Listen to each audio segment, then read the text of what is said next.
This is the Tribe Mastermind, where we talk business, purpose, and passion with your hosts, Jordan Muela and Steve Welty. If you're ready to shift into a bigger future, then this is the show for you. So plug in, buckle up, and get ready to be.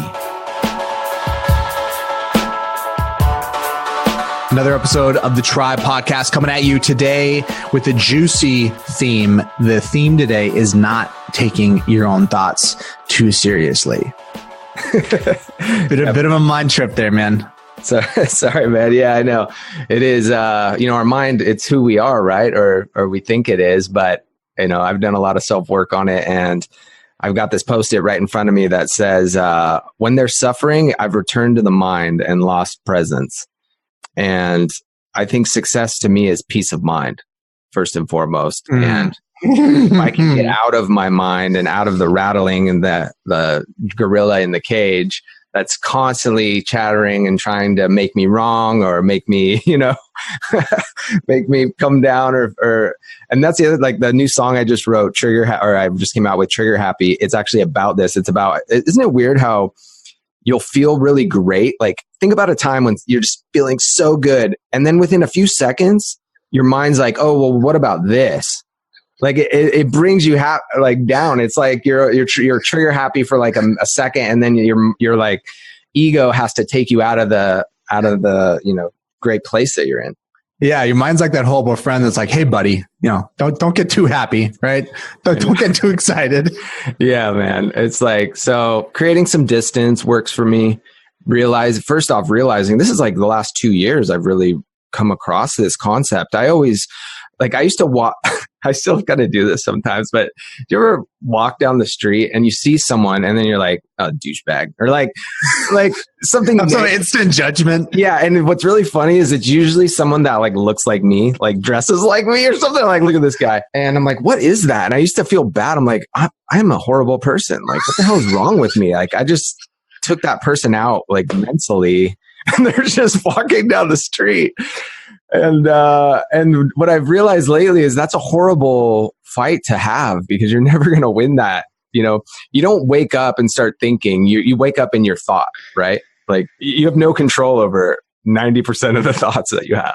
All right. So that's the crux of it. So there are two distinct ideas here that are at odds. The one idea, or maybe at odds, but they're just on a different wavelength. The one idea is to improve the quality of your thought, to have new and better thoughts that are more in alignment with the thing that you want. So instead of being negative, try to be more positive. And there are little shifts and epiphanies that you can have. But in general, the idea is to not muscle through that process, not to will your towards it, but to have a shift in perspective that makes it easier to have thoughts that will create the way of being and the kind of life that you want to live. A separate idea is rather than combating or shifting those thoughts is just to hold the thoughts more loosely. This is the muscle that meditation creates, is to improve your ability to let go of a thought. And so here's an example. Like, we want to get as specific as possible. And if you're listening right now, you can probably relate to having negative emotions that you're not sure what they're triggered by. You're just like, you're kind of in a funk, and then it sticks around for a while. And now you're having a bad day, and that bad day leads to saying something to somebody else that you're in a relationship with, and now they're feeding it back to you. And now you're definitely having a bad day and dealing with the difficult person, and it's compounding and it's self-affirming. What if when that thought comes, instead of realizing you're having a negative emotion and therefore determining, therefore I'm in a bad mood and having a bad day, like you could just observe it, sit with it, look at it, but don't necessarily think that because the idea came into your mind, therefore it's true, or therefore that's you having it. We've all had weird, crazy thoughts cross our mind, like unethical things that we would never want other people to know. Is that you? Is that just like, hey, you're a horrible person, marked for life? Or is it just like, man, that was some crazy shit. Moving on. Moving on. I want to hear, Jordan, give me a thought that like you'll routinely have that you're ashamed of. Wow. Thank you so much, Steve. We're feeling real comfortable, guys. We've reached a new milestone in a relationship. I don't know about ashamed of, but here's one is being on high verticals and like thinking about jumping off. Yes. Oh my gosh, bro. I so resonate with that. Back in the day, I went on a cruise with my family, and like I really considered like throwing myself off the ship at like midnight one night. But like not seriously, you know what I mean? But you did think about it. Yeah, it's like just ending it all. I mean, not to get too dark, but like life's tough, man. Like sometimes you're just like, man, I could just end this thing. Now, don't ever do that.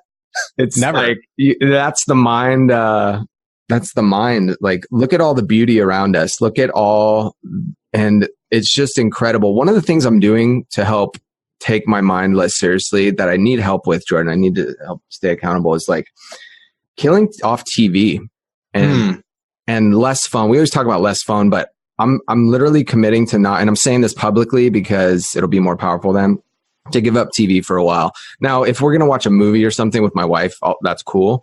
But last night, my wife and I had this really deep, meaningful conversation around our goals and around our vision for our family. And it was so powerful because, number one, I got back from 10X, a strategic coach, and my wife usually initiates the meaningful conversations. I rarely do.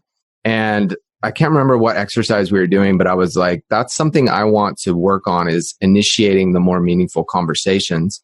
And it just happened organically all around the fact that normally the TV would be on at that time of that night, like 7:30 or whatever. We're sitting on the couch, and I chose not to turn the TV on, and this beautiful like conversation came out of it that lasted like half an hour. So I think killing the TV off is going to make more opportunities for beautiful things like that to happen, and maybe turn down the noise in my mind. You know, I can kind of relate to that, because when I think about the constant mental chatter that you described previously, let's talk about like why that's a downside or why it's a negative. Because I know I'm constantly tempted to want to stimulate myself. I see that where I have a half hour and immediately it's like, all right, man, what's the podcast? Give me the audio book, cue up something. Yeah. The idea of just like sitting with my own, even when I allow myself to sit with my own thoughts, I immediately start looping through projects and things that need to be done and accomplishments. That is probably the thing that attracts me to meditation the most, not necessarily the idea that it's like the spiritual aspect, or that, I guess people are into it for different reasons, but I guess it's the challenge of it, like how hard it is. The fact that it's that hard to just sit quiet, that alone is the thing that attracts me to it most.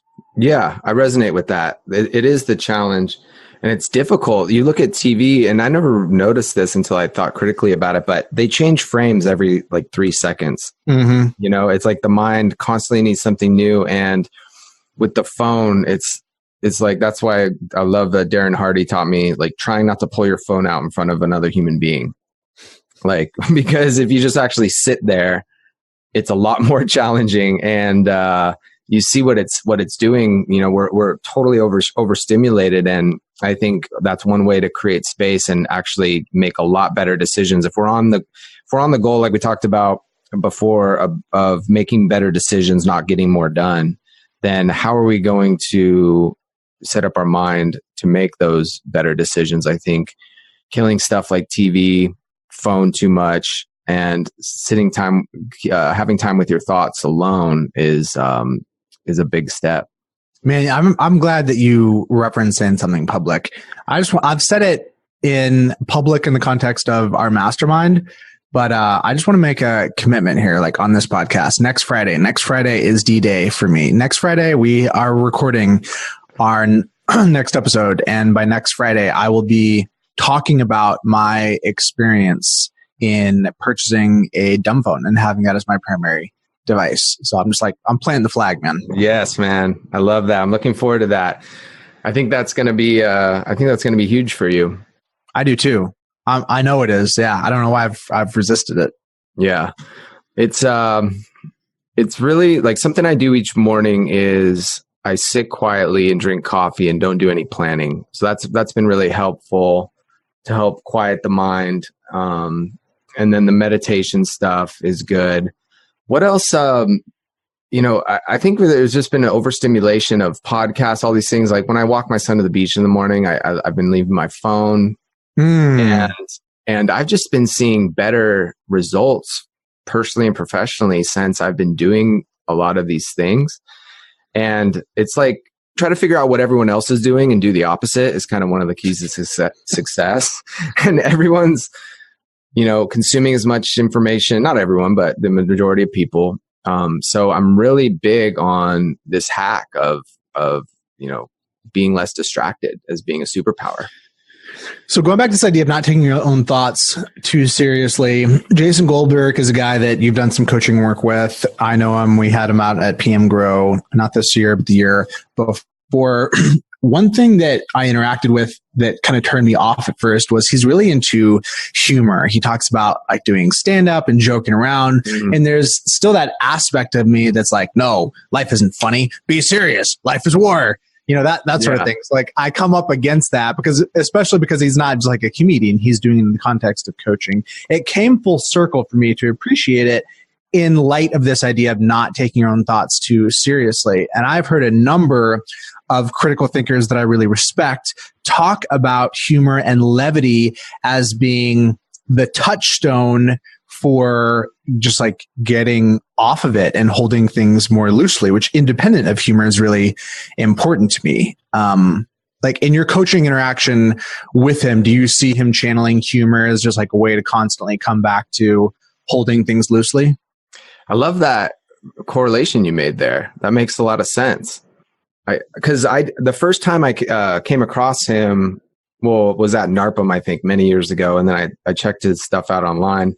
And yeah, like playful prosperity and, having fun and all this stuff. It didn't resonate with me either. And I think it was because I was in the grips of, doing a lot of stuff I shouldn't have been doing and just not having a lot of fun in business. You know what I mean? Mm-hmm. Mm-hmm. And so when it came back around for me, the opportunity, it resonated a lot more. But yeah, I didn't make that connection. I think that is a big part of it. And the cool thing is too, and he talks to me about this, is like we all have a personal brand, and it's like that's his brand, and it might not resonate with you, but it's like it's going to resonate. I'm not saying you, but with certain people, but it's going to resonate with some people, and those people, it's like cereal. It's like you can come pick that box off the shelf if it resonates with you. But the key about having, a business that's competition proof, like he calls it, is being 100% you. It's mm-hmm. like people are going to resonate with you. There's going to be a bunch of people that think you're a dumbass. There's going to be some people that, think you're kind of kooky, whatever. But then there's going to be this core group of people that just vibrate on your frequency 100%. And so it comes back to like the being authentic thing, So I think this actually is more universal than it just being Jason Goldberg's like individual brand. So I bring it back to this idea of your inner nerd. Your inner nerd wants to take everything too seriously. Your inner nerd, if you're a dad, is the guy that comes home and the house is the wreck and the kids are yelling around and you're having that impulse of like, I'm not going to put up for this. I'm not going to take it anymore. I'm laying the law down, etc. Like moral outrage, indignation, whenever those things start to well up, it's always an opportunity to realize like it's just spilled milk on the floor. It's just a book thrown across the house. It's just like whatever it is, does it really merit the gravity of you seeding your emotional self-control, perspective, and cognition to get, which is in large part what happens when we start to get outraged about things. Yeah, and keeping things fun. It's like we know that's the core. If at our core you believe we're love and we're all these positive things, it must be the ego. It must be things that are keeping us off track. If we're like gripping, like saying, "Oh, things should be serious." Sometimes we'll be at a conference or something, and someone will talk about like, whatever happened to when you were a kid and you could become anything. It's like all of our hearts melt because we all, I think, inside remember that time when everything was fun and it was playful and, you could try things and you could be yourself and not care what other people think. These are all human desires. And, we're not really in B2B or B2C. We're really in the human business. It's like human to human. Mm-hmm. Yeah. So this idea of just not taking you too seriously, you're like self-deprecation, man, laughing at yourself. When's the last time you laughed at yourself as the boss, especially as the boss? You know, right. I'm in charge. Who cares if you're in charge? Why are you in charge? Did you earn being in charge? Are you in the charge because you're the smartest person in the room, the most capable? I'm in charge because I started it. Period. That's it. Doesn't mean I have the best ideas. So I have the title, but I make mistakes. I do stupid things. I take myself too seriously. Yeah. And I've had so much more fun since I let go of some of the office used to not be fun. I used to walk in, people would be watching like a YouTube video. I would get so mad. Like, I wish we could have the camera like on Steve getting mad in that moment.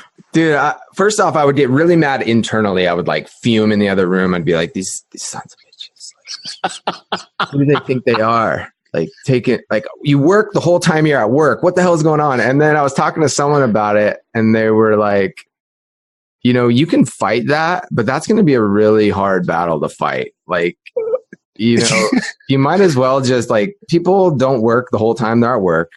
Make it a fun place to work and maybe enjoy it with them. And so I love that Dave, my operations guy, he's such a fun guy. He does so many fun things at the office that are like super cool. Like he writes like Rick Ross quotes on like the nice, like on the board. And he's always like, he has like this like, pulls this string on this baby toy to like see where we go to lunch or like weird stuff. But yeah, I think it's hard to feel down and have your mind take you out of the game when you're having fun and bringing levity to life. And plus it's like, I love when I fly because I look down and doesn't things seem so less important. And I'm like, oh, there's my city. It's like a speck. It's like we're floating in a planet in the middle of empty space. I can just picture when I die going, you know, to wherever we go.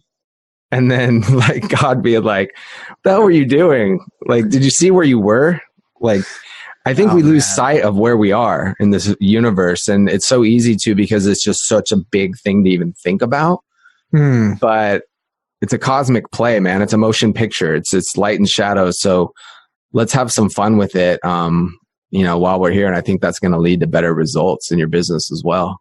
Or we go prosecute those people that are on YouTube at work. We install software on their computers.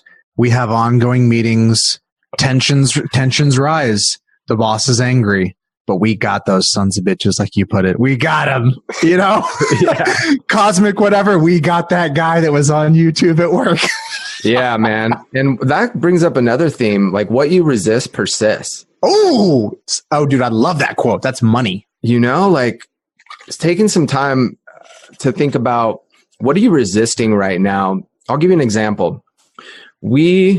I was consumed with negative reviews like Yelp and Google, like we have to stop these. We have to get more. We have, you know, and just nonstop, like every day gripping, and all the emails would come to me and like, you like hold your breath when you're like seeing what this review says. And it's just like, we had these initiatives and stuff, and it wasn't working for so long till one day I just realized we've been resisting this. I've been resisting this for so long. It's like the war on drugs. Yeah, man. It's never worked. The war on terror doesn't work. It's like I think Mother Teresa said, I will not join your war on, you know, this, but if you have a pro peace movement, then let me know. So I'm trying to think, like, what am I resisting currently that I, you know, could take my own feedback on this. This is a rich phrase. This has meant a lot to me throughout my career. Well, yeah, what am I fighting? I remember being in a meeting one time where I introduced the concept of limiting beliefs, and I asked some team members to consider it, identify some. And in this situation, I think you and I will determine that we need to think about it harder. But when I asked that question, one team member's conclusion was that he couldn't think of any, and therefore he must not have any. Oh yeah, which I was like, wow, it's convenient. That really worked out well. Or is it more likely because you can't think of any that you have a lot? So yeah, this is something for us to think on, man. What's the thing we're resisting right now? Maybe this is a good fodder for a follow-on podcast. Yeah. Well, one thing is the title of the show today is your thoughts when you're resisting these negative thoughts. you're trying to like, that was one thing I was doing is I was taking each thought and I was trying to like strangle it to the ground and figure out, why are you thinking this way? Or how can I change this thought instead of just letting it go? Like a helium balloon, let it go. So that's one thing. A lot of times there's goals that we have that we're not hitting targets. And so we're like fighting against the gap, maybe instead of going in a different direction and being more, okay, well, we're just going to focus more on this and not, beat ourselves over the head for not achieving this. That might be something else. So here's one that came up for me. This was a recurring one that I'm on the tail end of, but I still have some more headway to go. For a long time, I resisted the transition out of being an individual contributor first, and then out of being CEO, in the sense that when you first form a business, you have this guilt trip that's like, oh, I need to know about accounting, operations, sales, marketing. I got to do it all. I got to work a million hours. And then you have the luxury of specialization, but there still is that tendency to want to be graded based on like this key contribution that you can make. But the higher that you get in the organization, the stupider you get because you're further from ops. You don't really know what's going on.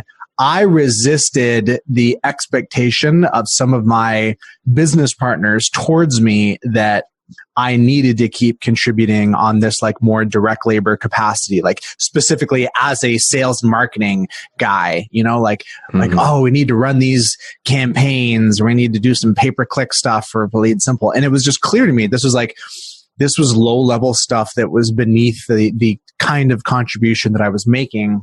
I really resisted having a conversation to clarify my contribution, particularly when my contribution looked radically different from that of my counterparts. And what it implied was that my game or my ability may be not on par or on a different level from some of the folks that I worked with and started off with as peers. And the fact that I resisted that, it really slowed down my progress. It created a ton of friction. So if we're going to roll this up and put this in a category, resisting conversations that require redefining the boundaries and the nature of close, long-time relationships. That's something I've resisted, and I still got some more work to do, but I've made a lot of headway. Yeah. Yeah, that's cool. Something that I've wanted to do, we're going away this weekend to a little surf beach up the way, and I've really wanted to have a board meeting with my wife as a family meeting.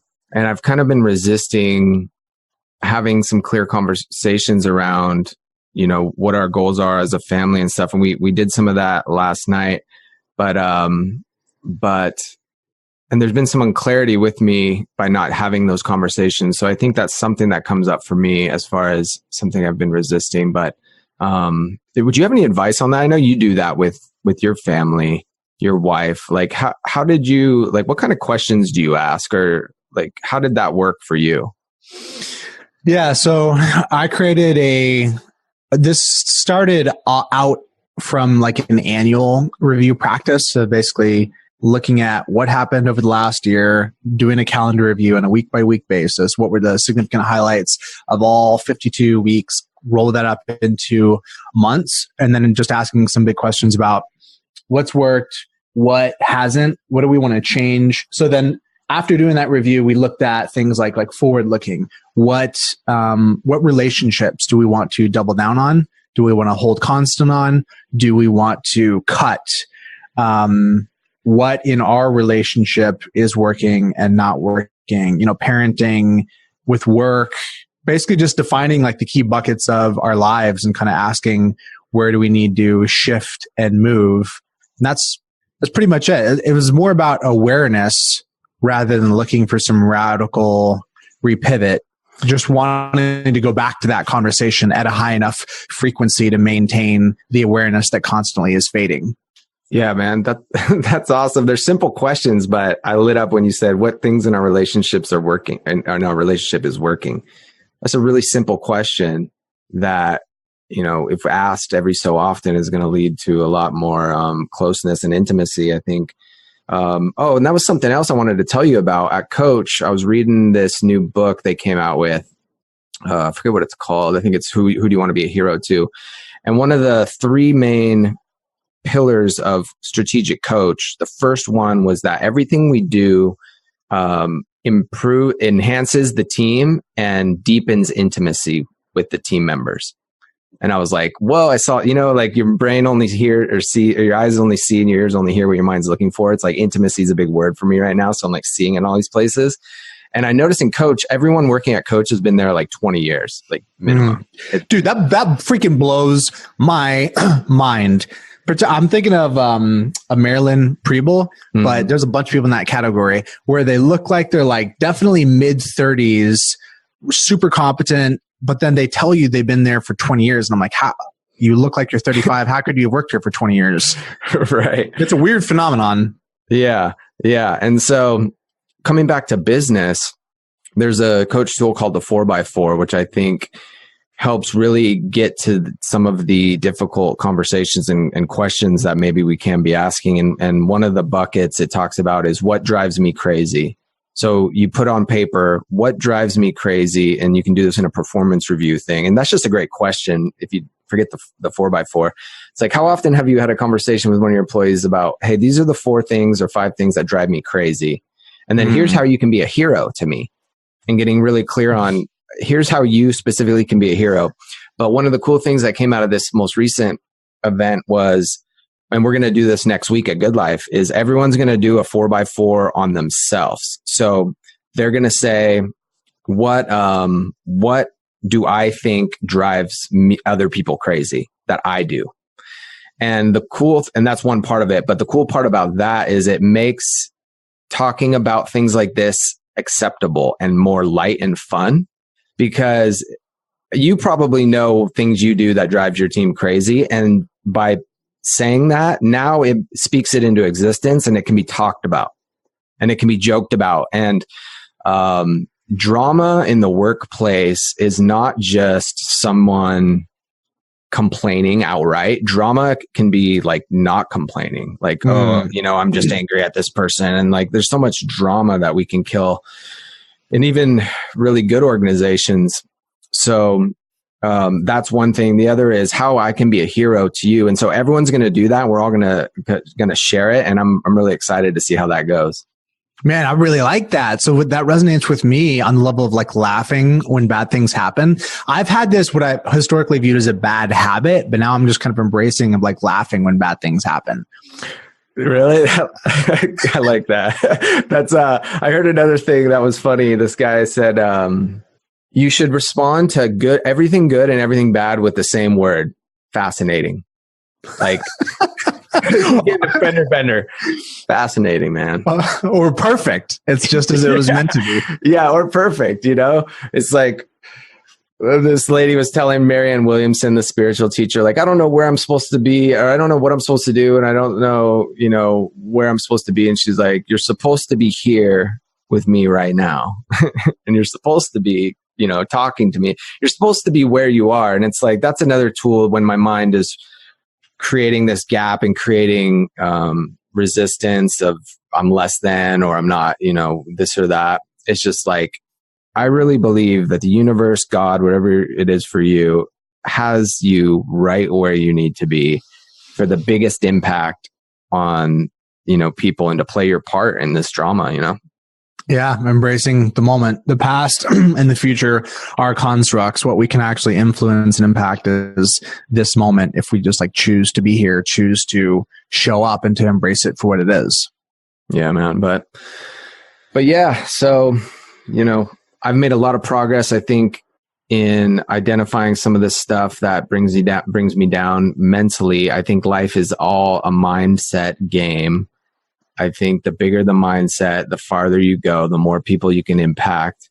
So just setting some time aside to get more clear on your thinking, and not taking negative thoughts too seriously, and just recognizing that you're not the thoughts, you're the space between the thoughts, you're the consciousness behind the thoughts. Eckhart Tolle says,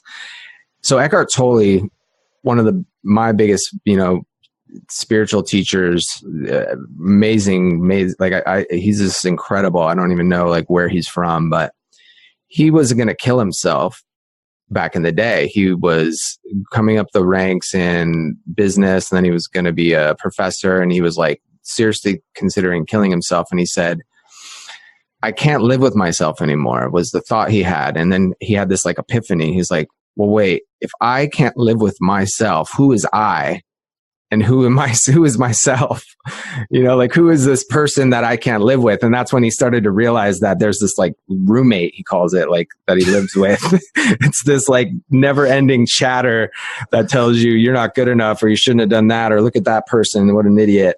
And just that he says he doesn't have an ego anymore. And he's like, that sounds like some big accomplishment, but it's really not, because the end of ego is just the recognizing that it's not you. It's shining the light. So like, you're free of ego the moment you realize that, is that this person's no longer you. And so do what you're going to do. But after a while, it's like these silent retreats, which, man, if I can get my wife to go with me on one of these one day, I would so love to do this. Like the 5-day, like where you don't speak. They say what ends up happening is your mind just gives up because you're not like feeding it anymore, and there's no like distraction or Instagram to go on and you know, take your concentration away. That ultimately you just gain a lot of peace because your mind just gives up. And that's what all the tech guys are doing, you know.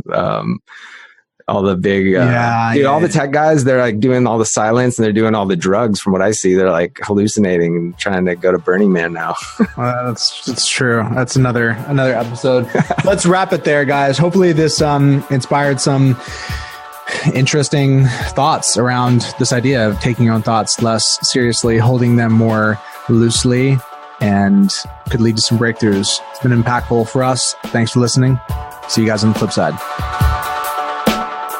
Did you enjoy this episode? Please share it with a friend and leave a review on iTunes. If you'd like to find out more about joining the tribe, go to tribemastermind.com to understand why the best and brightest mastermind with us.